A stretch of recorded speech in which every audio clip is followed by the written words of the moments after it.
तो ये उससे फर्स्ट वाले पार्ट का कंटिन्यूशन है। इसमें बताया है कि डायग्राम के थ्रू, तो पहले डायग्राम के थ्रू एक्सप्लेन करूँगी, नेक्स्ट फिर बताऊँगी कि हिग्स क्या कहते थे कैल्डर के व्यू को लेकर, उसके बाद शॉर्ट में कि प्रोडक्शन को लेके चीज़ें किस तरह से थी।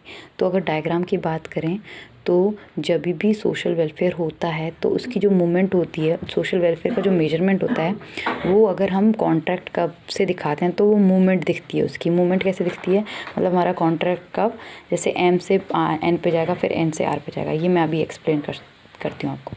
जैसे कि डायग्राम में दिखाया है, कोई पॉलिसी चेंज हुआ है, ठीक है। कोई पॉलिसी चेंज के कारण क्या होता है, हमारी जो इकॉनमी है वो पॉइंट एम से, ये जो पॉइंट आप देख रहे हैं एम, इस पॉइंट से एन पे मूव करती है। और जब पॉइंट एन से एम पे एम से एन पे मूव करेगी तो क्या होगा, तो जो पर्सन बी है, एम था ना ये पर्सन बी की जो वाई एक्सेस है, वहाँ पर पर्सन बी की यूटिलिटी है और एक्सेस पे पर्सन ए की यूटिलिटी है। तो पर्सन बी जो है एम, जब एम एन पे जाएगा, मतलब एम पॉइंट से एन पॉइंट पे चेंज होगा, तो जो बी है उसकी यूटिलिटी बढ़ जाएगी, क्योंकि पहले इतना ले रहा था, अब इतना इसकी यूटिलिटी बढ़ जाएगी। तो बी की यूटिलिटी बढ़ गई और जो ए की यूटिलिटी वो एम से एन होगी, यानी कि ए की यूटिलिटी कम होगी। तो बी जो हो गया हमारा, वो क्या हो गया, वो गेनर हो गया और ए जो था वो लूज़र हो गया। अगर कंपनसेशन प्रिंसिपल के हिसाब से जो गेनर है वो कंपनसेट कर देता है, मतलब बी ए को कंपनसेट करता है, तो फिर से हम मूवमेंट करेंगे पॉइंट एन से आर पे।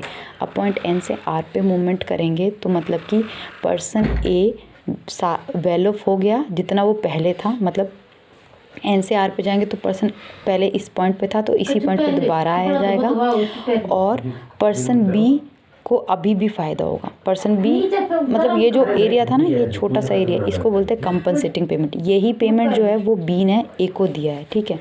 तो इस तरह से हम बोल सकते हैं कि इस चेंज की वजह से, मतलब ये जो पेमेंट की है बी ने ए को, उसके कारण सोसाइटी एज अ होल बहुत बेटर ऑफ हो गई है। तो ये हमारा डायग्राम था। अब हिग्स की बात करें, हिग्स कहते थे, जो कैल्डर ने कहा था कि हाँ कंपनसेटिंग प्रिंसिपल होता है, इसी को यूज़ करते हैं हम लोग सोशल वेलफेयर को इवैल्यूएट करने के लिए। बट इसमें एक स्लाइड चेंज था कि उन्होंने ये बोला था कि पर्सन ए जो है वो person A is made so much worse of. अगर पर्सन ए को इतना ज़्यादा वर्स ऑफ बना दें कि जिसके कारण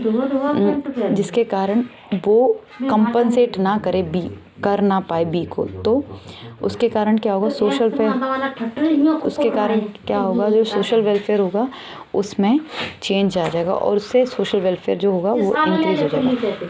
इस यानी कि जो हिग्स है वो लूज़र पॉइंट ऑफ व्यू से बताते थे इस क्राइटेरिया को, और जो कैल्डर थे वो गेनर पॉइंट ऑफ व्यू से इस क्राइटेरिया को बताते। तो इसमें बस ये बताया, पहले में हमने डायग्राम में एक्सप्लेन किया, इसमें हमने व्यू पॉइंट की बात की। अब लास्ट में हम एक चीज़ और ध्यान रखते हैं कि जो गेनर है वो तभी कंपनसेट कर सकता है, तभी बेटर ऑफ रह सकता है तब जब वो चेंज जो है उसके वजह से प्रोडक्शन बढ़े, यानी कि उसके वजह से आउटपुट बढ़े और रियल इनकम बढ़े। इसका मतलब कि जो कैल्डर और हिग्स ने ये बोला है कि जो प्रोडक्शन में चेंज है उसको डिस्ट्रीब्यूशन से चेंज के अलग, मतलब प्रोडक्शन का चेंज और डिस्ट्रीब्यूशन का चेंज अलग होना चाहिए।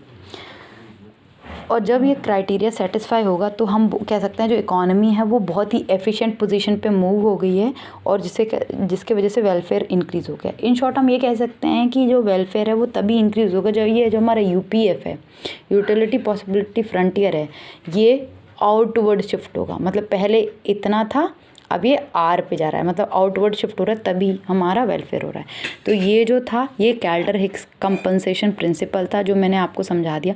पहले हमने डिस्कस किया था कि कंपनसेटिंग प्रिंसिपल क्या होता है, उसके बाद हमने उसका एग्जांपल लिया था, फिर हमने बताया था कि कैसे कंपनसेशन होती है रियलिटी में, फिर हमने डिस्कस किया कि डायग्रामेटिकली उसका रिप्रेजेंटेशन कैसा होता है, फिर हमने बताया कि हिग्स क्या कहते हैं। Higgs loser point of view देते हैं और Calder gainer point of view देते हैं। फिर लास्ट में हमने बोला कि ये चेंज तभी पॉसिबल है जब इकॉनमी जो है वो आउटपुट और प्रोड्यूस करे, यानी हमारे यूपीएफ जो है वो शिफ्ट हो जाए।